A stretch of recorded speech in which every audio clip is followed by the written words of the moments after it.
Welcome student diploma civil second year fourth semester subject irrigation engineering. तो student, जैसे कि board के कुछ निर्देश हैं कि हमारा जो एग्ज़ाम होगा वो ऑब्जेक्टिव टाइप होगा, उसके ध्यान में रखते हुए मैंने जो आपके चैप्टर हैं, जो सिलेबस है, उस सिलेबस के अकॉर्डिंग ही मैंने कुछ ऑब्जेक्टिव क्वेश्चन लिए ताकि एग्ज़ाम में ऑब्जेक्टिव क्वेश्चन आने पर हम उनका सही से आंसर कर सकें। हालांकि इरिगेशन इंजीनियरिंग मैंने काफ़ी हद तक आपको थ्योरी भी पढ़ाई है और जिन जिन सब चैप्टर को हमने डीपली स्टडी की है, उन्हीं चैप्टरों पर हम कुछ ऑब्जेक्टिव टाइप क्वेश्चन की स्टडी करेंगे। तो आपको ये लेक्चर कैसा लगेगा आप मुझे बताना, क्योंकि मैंने सिर्फ बोर्ड की सिचुएशन को देखते हुए ही इन क्वेश्चनों को लिया है, ताकि ऑब्जेक्टिव टाइप के क्वेश्चन अगर एग्ज़ाम में आते हैं तो हम उनको पढ़ने के साथ साथ ही उसका आसानी से आंसर दे सकें। तो कुछ ऑब्जेक्टिव क्वेश्चन यहाँ पर हैं जिनकी हम स्टडी करेंगे। इन्होंने बोला है कि निम्न में से कौन सा टाइल ड्रेनेज का लाभ है। Tile drainage, which of the following in the advantage of the drainage. कौन सा टाइल ड्रेनेज का लाभ है। अब यहाँ पे इन्होंने इसका आंसर दिया है ए। यह उस मुक्त वृद्धि जल को हटाता है जो कि पौधों के लिए प्रत्यक्ष रूप से उपलब्ध नहीं होता। टाइल ड्रेनेज कृषि में टाइल जल निकासी एक प्रकार की जल निकासी प्रणाली है जो मृदा सतह के नीचे की अतिरिक्त पानी निकालती है। यह उस मुक्त गुरुत्वीय जल को हटाता है जो कि पौधों के लिए प्रत्यक्ष रूप से उपलब्ध नहीं होता। तो बहुत सारे ऑब्जेक्टिव क्वेश्चन ऐसे आएंगे जो हमको बहुत कम समझ में आएंगे, फिर भी जो अच्छे अच्छे क्वेश्चन हैं जिनको मैं बोलूँ वेरी वेरी मोस्ट, तो वही पे हमें ध्यान देना है। अब नंबर 2 में आता खेतों में जल वितरण की किस तकनीकी को ट्रिकल सिंचाई भी कहा जाता है। ट्रिकल सिंचाई तो हमने ये पढ़ा था। ट्रिकल सिंचाई, ड्रिप इरिगेशन, तो इसमें कहा खेतों में जल वितरण के लिए इनके वाटर डिस्ट्रीब्यूशन की जो के लिए किस तकनीक का हमको ट्रिकल सिंचाई से भी कहा जाता है। ट्रिकल सिंचाई, तो इन्होंने बोला कि ड्रिप इरिगेशन को हम ट्रिकल सिंचाई कहते हैं। अब इन्होंने इसी जो हमारे पास ऑब्जेक्टिव है इसका सीखा इन्होंने विस्तार दे रखा है कि ड्रिप इरिगेशन और ट्रिकल इरिगेशन। ड्रिप इरिगेशन को ही हम ट्रिकल इरिगेशन कहते हैं। कैसे? यह सिंचाई की एक विशेष विधि है जिसमें पानी और खाद की बचत होती है। इस विधि में पानी को पौधों की जड़ों पर बूंद बूंद करके टपकाया जाता है।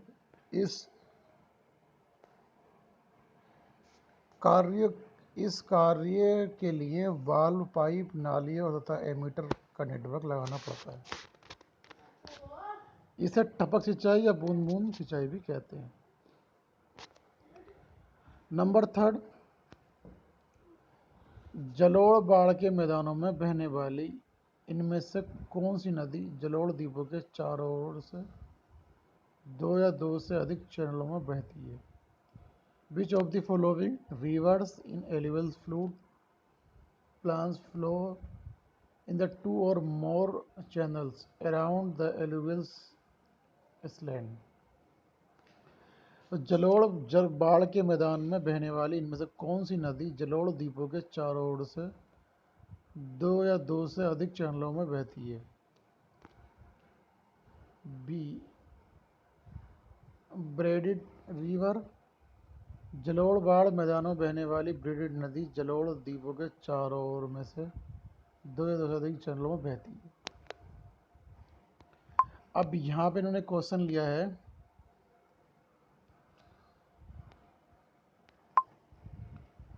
एक सिंचाई नहर 80 किलोमीटर लंबी है। ठीक है, एक जो नहर की जो लंबाई है वो कितनी है? 80 किलोमीटर लंबी है। इसकी सतह की औसत ऊंचाई 15 मीटर है। इसकी सतह की औसत ऊंचाई 15 मीटर है। यदि वर्ग ए पेन में मापित वाष्पीकरण 5 mm पर डे है तो 30 दिनों में वाष्पित होने वाले पानी की आयतन कितना होगा। मान लीजिए कि पेन गुणांक 0.7, वर्ग ए पेन में मासिक इवापोरेशन यानी कि वाष्पीकरण 0.5 into 30 equal to 15 centimetre. Pan गुणांक कितना है 0.7 दिया है। नहर में मासिक वाष्पीकरण 0.7 इंटू 15 10.5 सेंटीमीटर। तो वाष्पित जल का आयतन बराबर जल पिंड का क्षेत्रफल गुणा नहर का मासिक वाष्पीकरण। इस तरीके से आएगा। तो ये जो सवाल है, हालांकि एसएससी जेईई में सवाल आ रखा है, ये इतना थोड़ा टिपिकल सवाल है। हमें तो सिर्फ खास तौर पर उन क्वेश्चन को ज़्यादा फोकस करना है जो क्वेश्चन हमारे ज़्यादातर किसी चीज़ के बारे में बोल रहे हैं। Which of the following is also called inundation irrigation. इनमें तो कौन सी सिंचाई अपलावन सिंचाई कहलाती है। ये उत्प्लावन होगा। उत्प्लावन होगी तो हमारी होती है फ्लो इरिगेशन। हालांकि इसका आंसर ये आना चाहिए फ्लो इरिगेशन या लिफ्ट। पौधों की पत्तियों में मौजूद रंध्रों द्वारा पानी को के नष्ट होने की प्रक्रिया को क्या कहते हैं।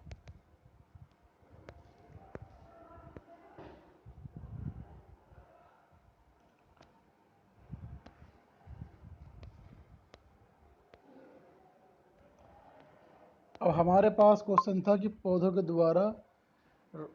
रंध्र द्वारा यूज होने वाले नष्ट होने को क्या कहते हैं। इन्होंने बोला है कि हम उसे कहते हैं बाष्पोत्सर्जन ट्रांसपिरेशन। पौधों की पत्तियां में मौजूद रंध्रों द्वारा पानी के नष्ट होने की प्रक्रिया बाष्पोत्सर्जन कहलाती है। इस प्रक्रिया में पौधे उपभोग के बाद अतिरिक्त जल को वायुमंडल में विसर्जित कर देते हैं।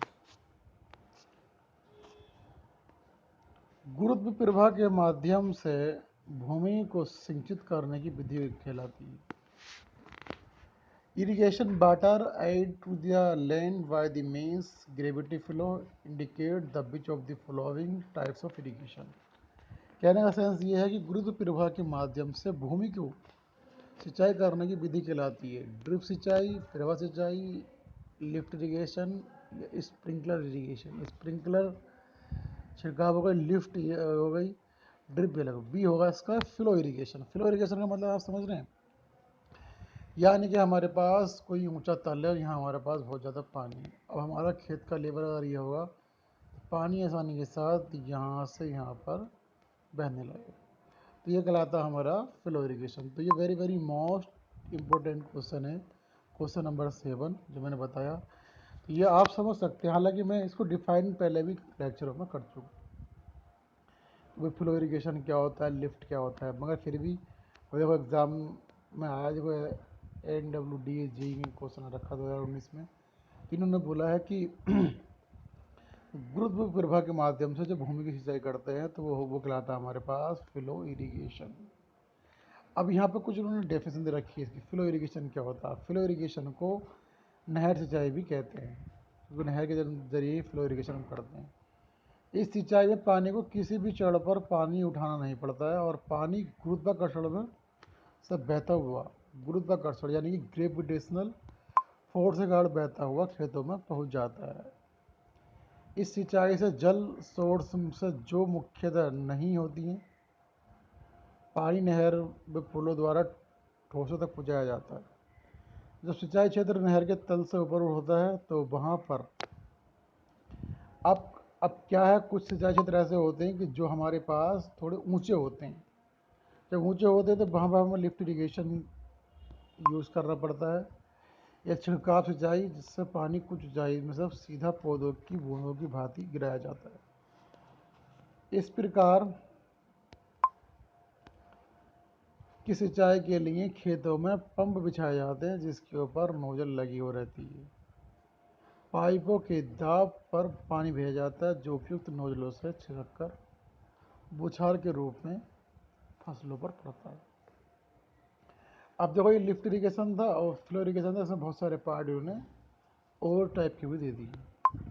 इस तरीके से वर्षा जल को मापने के लिए नॉन ऑटोमेटिक रेन गेज की पहचान दिए गए विकल्पों में से की। तो हमने आपको पढ़ाया था कि जो रेन गेज होते हैं वो हमारे पास ऑटोमेटिक और नॉन ऑटोमेटिक होते हैं। तो दो ही टाइप के हमारे पास रेन गेज होते हैं। अभी उन्होंने कहा कि जो हमारे पास नॉन ऑटोमेटिक रेन गेज हैं उनकी पहचान कीजिए। तो being backend rain gauge, tipping backend rain gauge, Simon rain gauge. तो साइमन रेन गेज हमारा कैसा है, जो नॉन ऑटोमेटिक है। अब जितने भी हमने आपको बताए थे तो ये हमें और भी गहराई से पढ़ने चाहिए कि ऑटोमेटिक रेन गेज कौन कौन से होते हैं, नॉन ऑटोमेटिक कौन कौन से होते हैं, सबके बारे में समझेंगे। क्योंकि उन्होंने बोला है कि नॉन ऑटोमेटिक रेन गेज की पहचान दिए गए विकल्पों से कीजिए। तो वर्षा नापने के लिए यूज किए जाने वाले उपकरण वर्षा मापी कहलाते हैं। किसी क्षेत्र की वर्षा की गहराई को सेंटीमीटर या मिलीमीटर में नापकर प्रदर्शित की जाती है। वर्षा मापी दो प्रकार के होते हैं। एक होता है साधारण वर्षा मापी, जो हम साइमन रेन गेज है जो साधारण में आता है, और एक होता है सेल्फ स्टार्टेड वर्षा मापी यानी कि ऑटोमेटिक। भार bucket rain gauge, tipping bucket, float type rain gauge. तो यहाँ पे हमें तीनों मिल गए। देखो, एक अगर हम नॉन ऑटोमेटिक की बात करें तो साइमन रेन गेज होता है। साइमन रेन गेज हमारा एक ऐसा रेन गेज है कि जो हमारा नॉन ऑटोमेटिक है। और बाकी जो हमारे सेल्फ है तो भार bucket rain gauge, tipping bucket rain gauge, float type rain gauge. साधारण वर्षा मापी एक निश्चित समय में होने वाली कुल वर्षा को ही बताता है। और ऑटोमेटिक वर्षा मापी प्रति घंटा होने वाली वर्षा को की तीव्रता को भी बताता है।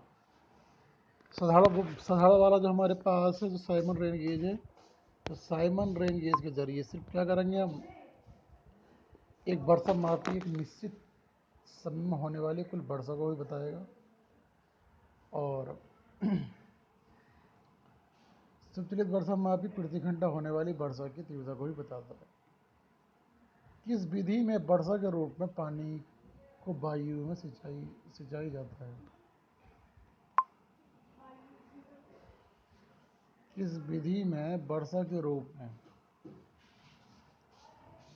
पानी को वायु में सिंचाई जाता है। In which the method water is spread in the air simulating the rainfall. किस विधि में वर्षा के रूप में पानी को वायु में सिंचाई जाता है।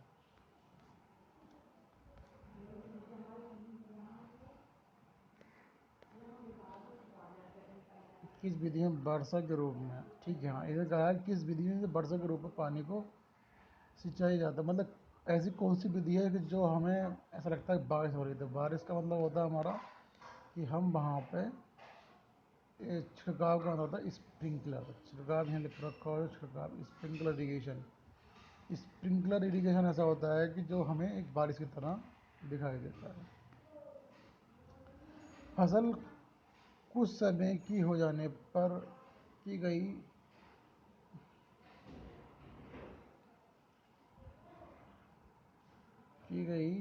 पहली सिंचाई कहलाती है। पलेगा। फसल कुछ सेंटीमीटर की हो जाने पर की गई पहली सिंचाई कहलाती है कोर सिंचाई। बीज फूटने के बाद जब पौधा कुछ सेंटीमीटर बड़ा हो जाता है तो उसे पानी की आवश्यकता होती है। इस समय को कोर काल कहते हैं और इस समय दिए गए पानी को कोर सिंचाई कहलाती है। इस समय सिंचाई के लिए सबसे ज़्यादा पानी की आवश्यकता होती है। गेहूं के लिए कोर गहराई 13.5 सेंटीमीटर, चावल के लिए कोर गहराई 19 सेंटीमीटर और गन्ने के लिए 16.5 सेंटीमीटर। तो जब हम किसी भी खेती में जब खेती शुरू करते हैं तो वहाँ पे सबसे पहले हमें पानी देना होता है। और बीज डालने के बाद या धान लगाने के बाद या पेड़ लगाने के बाद जब पहली सिंचाई करते हैं तो हमें खिलाती है कोर सिंचाई। इस सवाल में उन्होंने पूछा था कि फसल कुछ सेंटीमीटर की हो जाने पर की गई पहली सिंचाई कहलाती है कोर सिंचाई। उस प्रक्रिया को क्या कहा जाता है जहां बरसड़ पेड़ के पूर्ण समूह, डालियां और शाखाओं, झाड़ियां और अन्य वनस्पतियों की शाखा द्वारा गृहीत और धारिता की जाती हैं और बाष्पीकरण से लुप्त हो जाती हैं, जो जमीन की सतह तक कभी नहीं पहुंचती हैं। इंटर इंटरसेप्शन, अवरोधन। जब वर्षा का जल वृक्ष की पत्तियां टहनियों पर रुकी बाष्प हो जाती है तो भूमि पर नहीं पहुंचती है। इस प्रक्रिया को अवरोधन कहते हैं। वर्षा सिंचाई का जल भूमि में प्रवेश करना स्पंदन कहलाती है। अब अंतस्पंदन को मिलीमीटर प्रति घंटा, इंच प्रति घंटा मापा जाता है।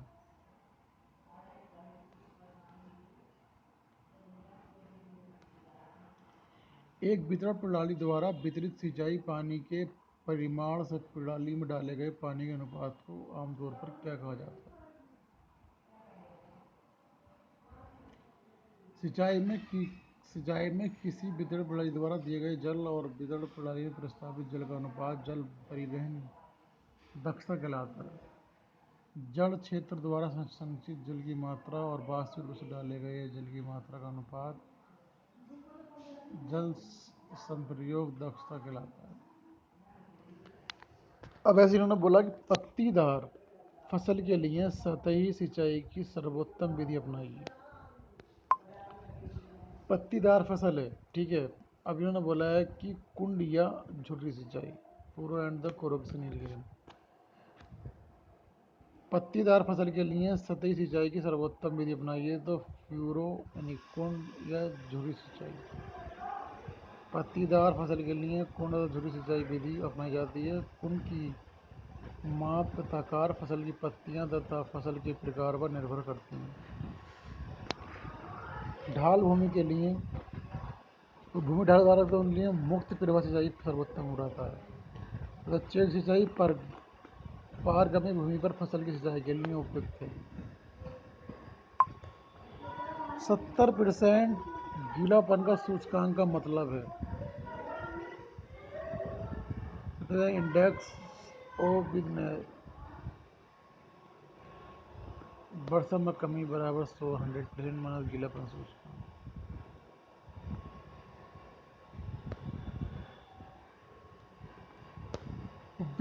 बी का मतलब क्या हुआ? 30% बारिश की कमी, 70% सूची। किसी ने कहा कि 70% गीलापन का सूचकांक का मतलब 70% तो गीला हो गया, तो कितना हो जा 30 बचा, तो हम 30 लिख सकते हैं।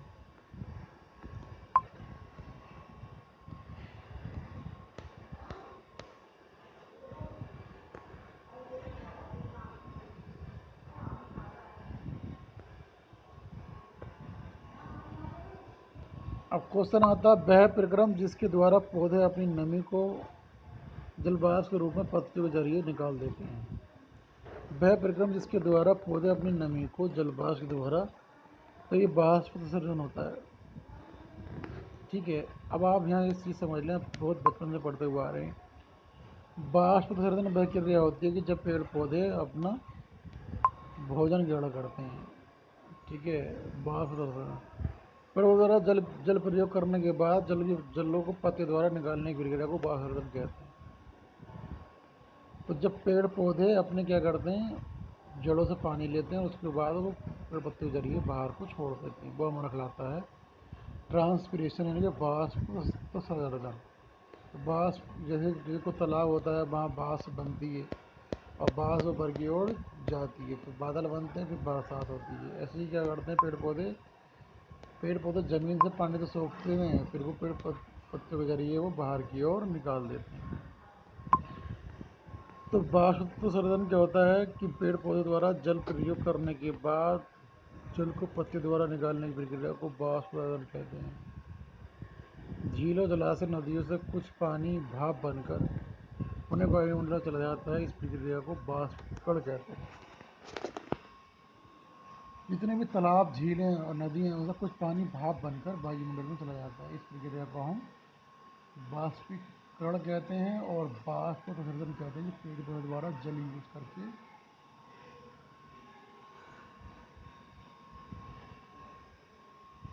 और पत्तियों द्वारा पानी निकालना जाता है। तो यहाँ पे इस क्वेश्चन का जो आंसर था वो नंबर सी। इस तरीके से विशेष रूप से छिड़काव सिंचाई से, स्प्रिंकलर इरिगेशन से इसने बोला कि 80% सिंचाई संभव है। बी।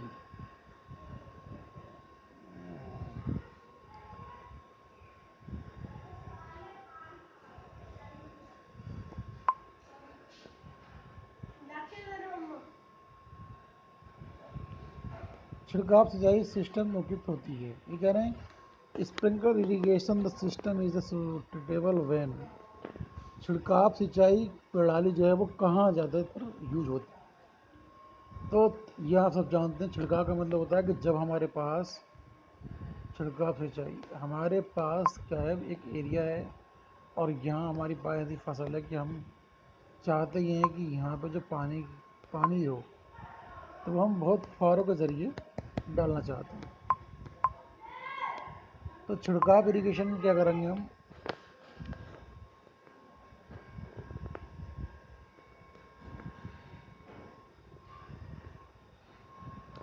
भूमि की ढाल तीव्रता होती है और मिट्टी को आसानी से अपरदन होता है। छिड़काव सिंचाई द लैंड ग्रेडियंट। फुहारा सिंचाई एक प्रकार की कृत्रिम वर्षा है। तो फुहारा सिंचाई कैसी, वो एक प्रकार की आर्टिफिशियल वर्षा है जिसमें फसलों को ऊपर से पानी छिड़का जाता है और खेतों को पानी देने की ये विधि सरफेस और सब सरफेस सिंचाई से उत्तम होती है, क्योंकि इससे पानी की मात्रा पर पूरा कंट्रोल रहता है। और ये सिंचाई उस समय बनाई जाती है कि जहाँ भूमि का ढाल खड़ी होती है और मिट्टी आसानी से छिड़का शिकार हो सकती है। जब भूमि सतह लहरदार हो, फसल सतह उथली जड़ों वाली हो, सिंचाई जल सीमित होता है, तब छिड़काव सिंचाई विधि फसलों की सिंचाई की जाती है।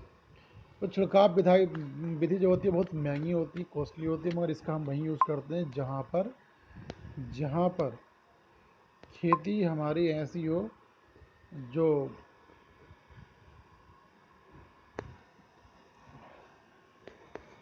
जड़ों में ही पानी मिले और जिसको पानी की पर्याप्त मात्रा की ज़रूरत हो। ज़्यादा पानी की ज़रूरत ना हो तो वहाँ पर हम स्प्रिंकलर इरिगेशन का यूज़ करते हैं।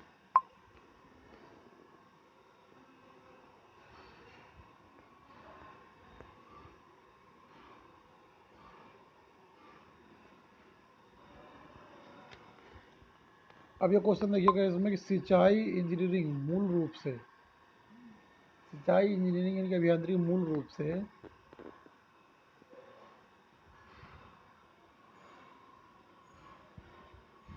तो सिंचाई इंजीनियरिंग में जो क्या करते हैं, हम फसलों का पोषण यानी कि फसलों की देखरेख करते हैं।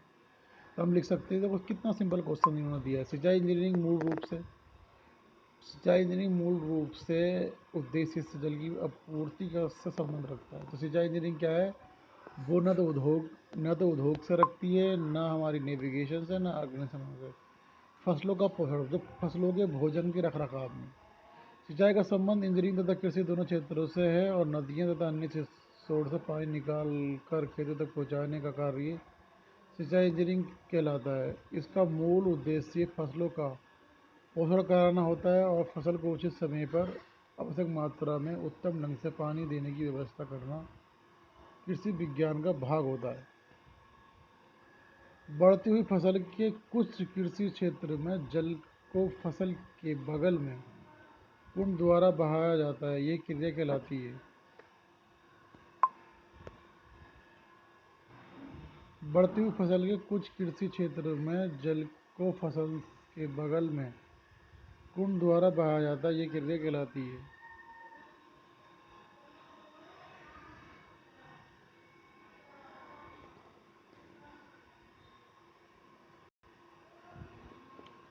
बढ़ती हुई फसल के कुछ कृषि क्षेत्र में जल को फसल के बगल में कुंड द्वारा बहाया जाता है, ये क्रिया कहलाती है। सी कुंड सिंचाई। Furrow irrigation. फ्यूरो इरिगेशन ये पंक्ति वाले फसल जैसे आलू, गन्ना, सोयाबीन पत्ती के लिए पत्तियां बनाकर की जाती हैं, अर्थात पंक्ति पंक्ति वाले फसल के लिए कुंड विधि से सिंचाई की जाती है। ड्रिप सिंचाई ये फसल सिंचाई की एक प्रणाली है जिसमें पाइप के माध्यम से अलग अलग पौधों को सीधे पानी पहुंचाया जाता है। ड्रिप सिंचाई में तो पूरा जो मेथड होता है वो हम आलू में, गन्ने में सिंचाई कुंड की दक्षता निर्भर करती है। सिंचाई कुंड की दक्षता capacity of in irrigation the tank dam depends on फसल के प्रकार और ड्यूटी पर। सिंचाई कुंड की क्षमता निर्भर करती है फसल के प्रकार और ड्यूटी पर। सिंचाई कुएं से पानी प्राप्त होने की दर को कुएं की क्षमता कहलाती है। यह लीटर प्रति मिनट में तथा घन प्रति मिनट में आकी जाती है।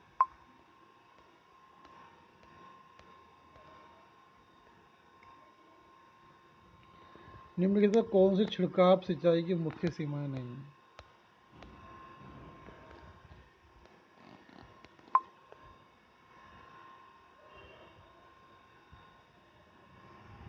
यह सोइले कटाव को कम करता है, ठीक है। छिड़काव सिंचाई एक प्रकार की आर्टिफिशियल बरसात जिसमें फसलों से ऊपर से पानी छिड़का जाता है। इस सिरोपरी सिंचाई भी कहलाती है। छिड़काव सिंचाई पूर्व सिंचाई से बेहतर है क्योंकि सिंचाई पूर्व से उत्तम होती है। इसका संचालन कठिन है क्योंकि पाइपों में उचित दाब पर पानी भेजना पड़ता है। छिड़काव सिंचाई के द्वारा मृदा कटावों को कम किया जाता है। एक द्रोणी में जल का संयुक्त उपयोग करने का मतलब।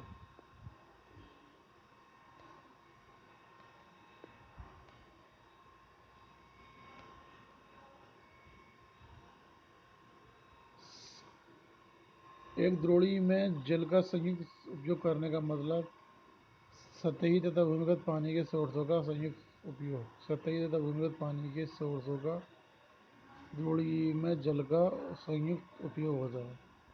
निम्नलिखित में से कौन सा कथन फव्वारा सिंचाई पद्धति के लिए सही है?